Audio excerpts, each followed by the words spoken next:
Di sini ada kendaraan Mitsubishi L300 diesel tahun 2004. Mobil yang sudah sangat lama sekali, hampir 18 tahun ya teman-teman. Tapi dari kondisi mesinnya jangan diragukan lagi untuk mesin diesel Mitsubishi L300 ini. Ya, langsung kita review dari mesin diesel L300 ini. Mungkin teman-teman sudah sering melihat atau mendengar atau sudah memperbaiki juga dari mesin L300 diesel tahun lama ini, di mana mobil ini itu memang tangguh ya, tidak ada duanya. Karena dari Elsapek yang model lama ini itu tidak ada duanya. Dulu mungkin sudah pernah ada Bison yang menyerupai Elsapek, tapi tidak laku di pasaran. Karena memang yang laku di pasaran itu mesin dari L300 ini. Mesin yang sangat bersejarah, mesin yang sangat bandel, handal teman usaha para juragan, khususnya pemilik Mitsubishi L300 ini. Sampai di sana itu banyak sekali komunitas-komunitas Elsapek ya, Elsamania, beberapa kota, beberapa tempat ada mobil Elsapek pasti.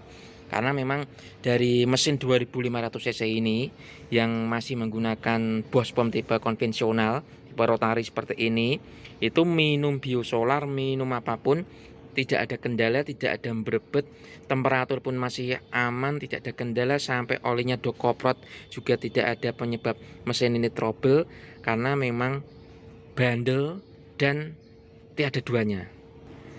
Langsung saja kita melihat dari kondisi mesin diesel mobil tua 2004 ya. Hampir 18 tahun di tahun 2002 ini, karena di pertengahan tahun ini itu akan muncul generasi L300 Euro 4 yang akan menghilangkan sejarah dari mesin diesel konvensional dari Mitsubishi L300. Nah, jadi di sini memang dulu kalau mobil L300 lama itu sering terjadi kerusakan atau penyakit seperti ini ya teman-teman. Jadi reservoirnya ini dulu ini dia tidak kenceng, sering jatuh ke kipas, akhirnya kipasnya membuat ini patah, rompal, atau ini bisa jatuh ke tanah, akhirnya ini hilang. Dan air radiatornya ini bisa habis karena tidak terjadi penampungan di sini. Itu salah satunya penyebabnya. Untuk radiatornya sendiri ini juga masih besar lebar. Jadi untuk kendala overhead itu sangat jarang sekali, temperatur panas juga sangat jarang. Kemudian dari kerusakan mesin atau kerusakan yang lainnya juga sangat jarang sekali, kecuali Anda memang tidak merawat dari timing belnya, kemudian dari ganti olinya sehingga menyebabkan olinya boros atau kebocoran oli, kemudian dari temperatur yang naik karena tidak pernah mengorokkan radiator. Semuanya itu kalau Anda rawat untuk mesin L300 Elsapek mobil tua 18 tahun ini itu masih kondisinya masih normal, sehat dan bagus, tidak ada kendala. Nah, nanti setelah generasi ini saya juga akan review lagi mobil yang nantinya setelah generasi ini yang sudah power steering. Karena mobil yang model 2004 ini dia belum power steering, belum Euro 2, belum ada EGR-nya di sini nanti. Kemudian di bospomnya ini juga belum ada sensornya. Nanti akan kita review setelah kita selesai menginformasikan tentang kendaraan Elsapek tua ini ya. Jadi ketika Anda punya mobil diesel Elsapek, rawatlah terutama dari olinya, kemudian pendinginnya, air radiator dan radiatornya sendiri, kemudian timing belnya agar tidak terjadi kerusakan. Nah, oke. Kita lanjut ke mesin Mitsubishi L300 yang generasi Euro 2 yang sudah menggunakan beberapa sensor dengan menggunakan EGR system. Langsung kita ke mesinnya. Oke, kita langsung menuju ke mesin yang sudah menggunakan teknologi beberapa sensor di kendaraan Elsapek ini. Salah satunya ini acceleration pedal sensor atau APS ya, kemudian ada EGR system di sananya. Nah, di sini setelah pembaruan beberapa komponen dari yang lama tadi konvensional bospomnya, tidak ada sensornya, kemudian tidak ada dari EGR sistemnya. Itu karena semakin tahun semakin yang dibutuhkan dari pemerintah itu adalah polusi gas buang yang benar-benar harus bersih ya teman-teman. Jadi tidak ada kendala dan juga tidak ada asap hitam di kendaraan diesel khususnya. Nah, untuk di diesel yang review kedua ini itu sudah ada tambahnya sensornya seperti ini. Nah, sensornya di sini. Kalau di sini rusak ya, sensor ini rusak, pernah yang saya temuin itu saat diakselerasi timingnya akan maju.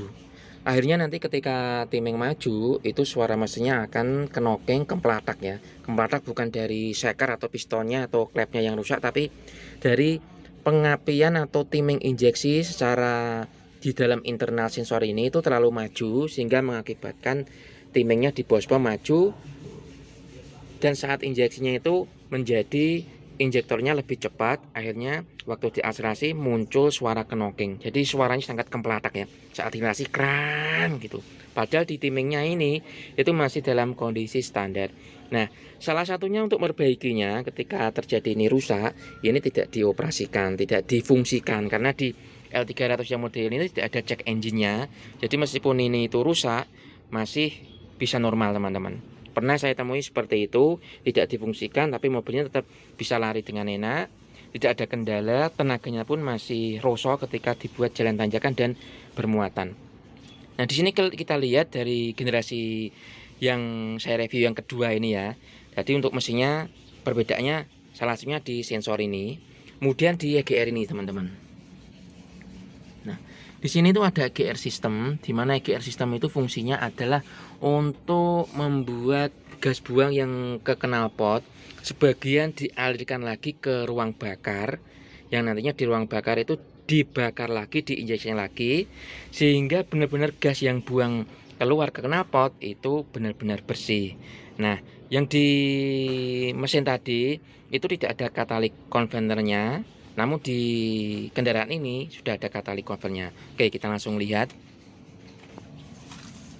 Nah, kita langsung kolong ke bawah teman-teman.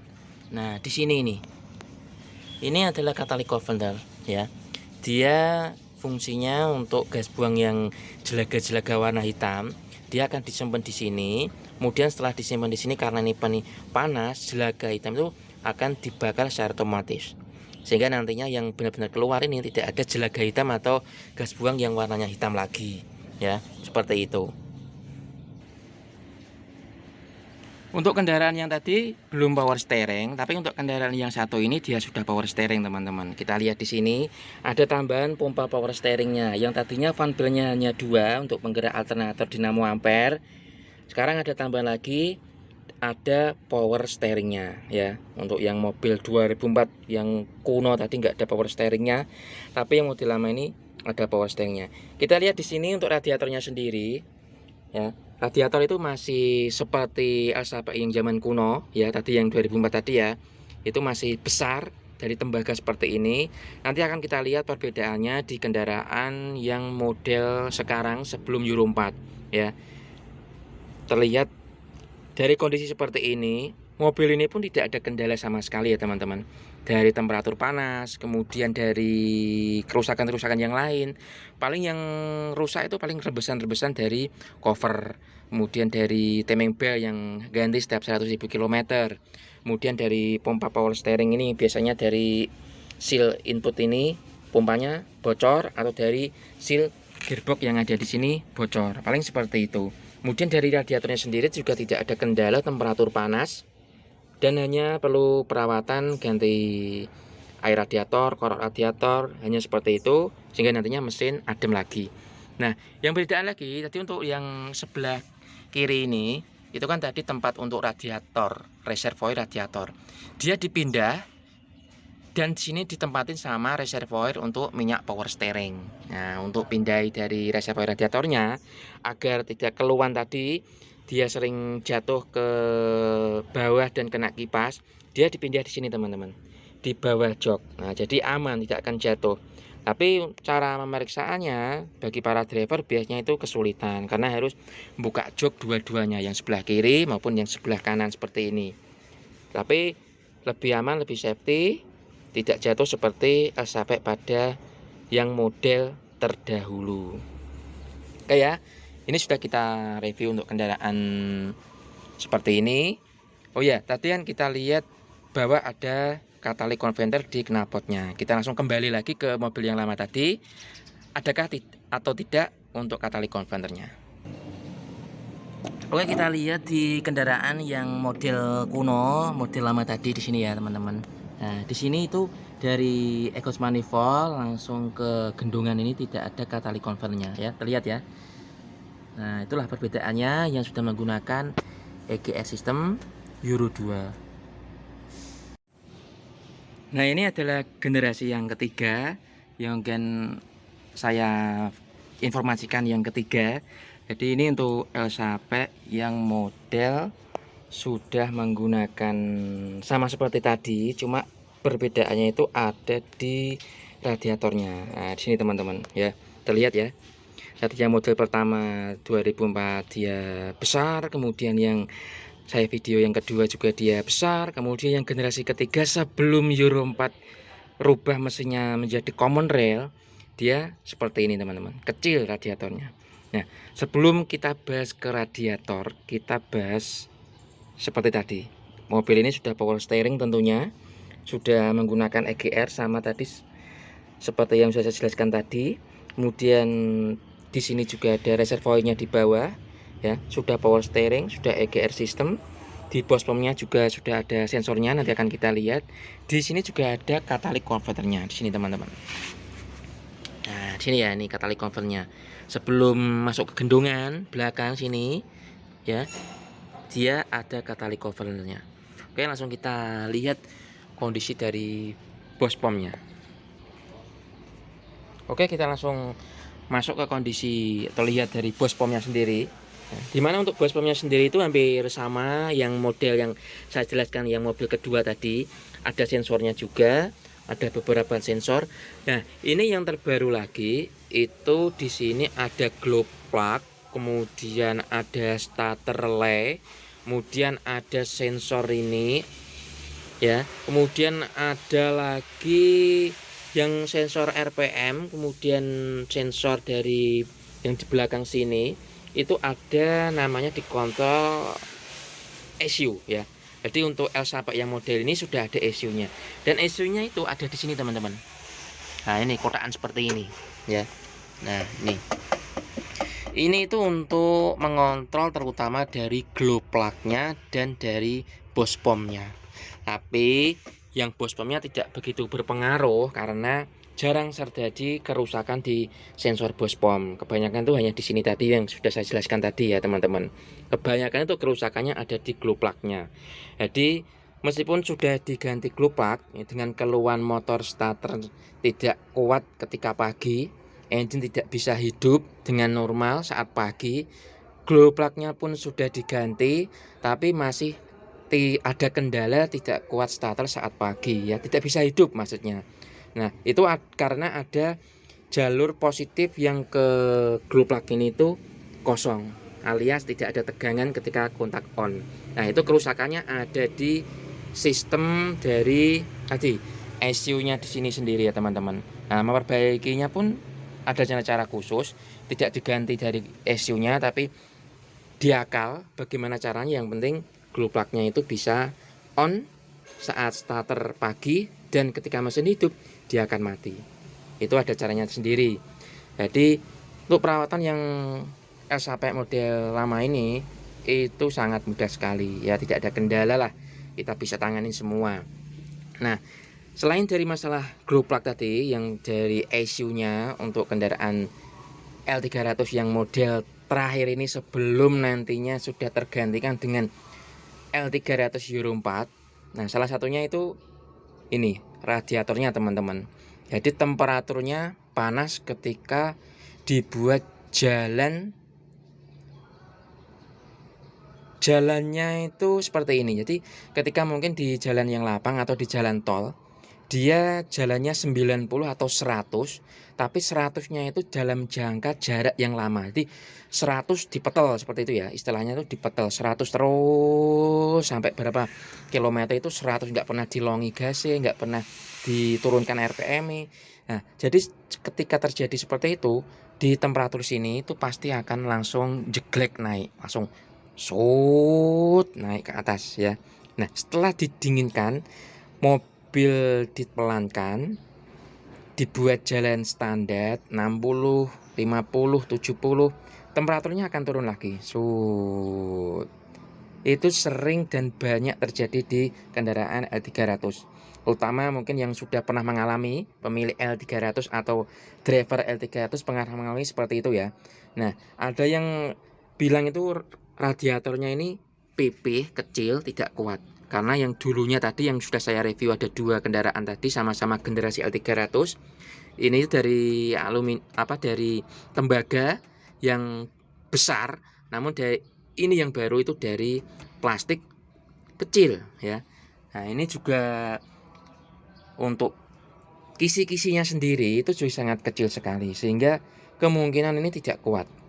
Nah, salah satu kemarin yang sudah saya lakukan perbaikan di kendaraan L300 yang baru ini, salah satunya itu saya menginformasikan kepada pemilik kendaraan itu agar mengganti radiatornya menggunakan radiator tipe LSAP yang lama ya. Yang seng tadi, yang tembaga yang ukurannya lebih besar. Dan ternyata memang setelah diganti itu dipasang, dibuat jalan seperti biasanya di jalan tol dengan kecepatan 100 lebih, di mentokno terus, jalannya juga 100 terus, nggak pernah dilongi gas ternyata RPM-nya itu masih normal, tidak sampai jeglek gitu. Berarti memang ada kendala di radiator itu sendiri, kemungkinan teman-teman. Tapi di LSAP itu tidak semuanya, hanya beberapa saja ya. Ada yang di gas mentok 100 atau 120 terus temperaturnya tidak naik juga ada, hanya beberapa saja, tidak semuanya. Jadi sebelum nanti masuk ke Euro 4, ini mesin diesel di L300 ini menjadi sejarah atau menjadi legenda bahwa mesin diesel terbaik sepanjang sejarah dari Mitsubishi, khususnya sekelas mobil light commercial vehicle ini, mobil kecil ya teman-teman. Jadi ketika Anda nanti mempunyai L300 lama, rawatlah sebaik mungkin karena mungkin akan menjadi sejarah bahwa mobil itu menjadi mobil diesel yang terbaik pada masanya. Karena nanti di tahun 2022 ini pertengahan itu muncul generasi terbaru yang komponennya semuanya mesin diesel ini sudah dikontrol secara elektronik semua. Sudah common rail system ya. Injektornya tidak digunakan manual, sudah dikontrol secara elektronik. Tidak ada lagi bos pom, adanya supply pump. Dan juga nanti tidak ada lagi menggunakan timing bell, sudah timing chain. Jadi benar-benar semuanya sudah tergantikan. Mobil mesin ini sudah tidak ada lagi ya. Itu informasi mengenai mesin dari Mitsubishi generasi yang pertama, kedua, ketiga. Nanti setelah datang yang generasi Euro 4 akan kita review ulang ya untuk kendaraan L300 yang sangat kita banggakan dan kita nantikan untuk Euro 4 ini. Semoga bermanfaat ulasan tadi para pecinta kendaraan LSAP khususnya Mitsubishi L300. Semoga selalu dalam lindungan Allah Subhanahu wa taala, teman-teman semuanya, subscriber dan juga yang nonton video ini. Jangan lupa like, subscribe di channelnya Disa Putra. Salam sehat dan salam otomotif.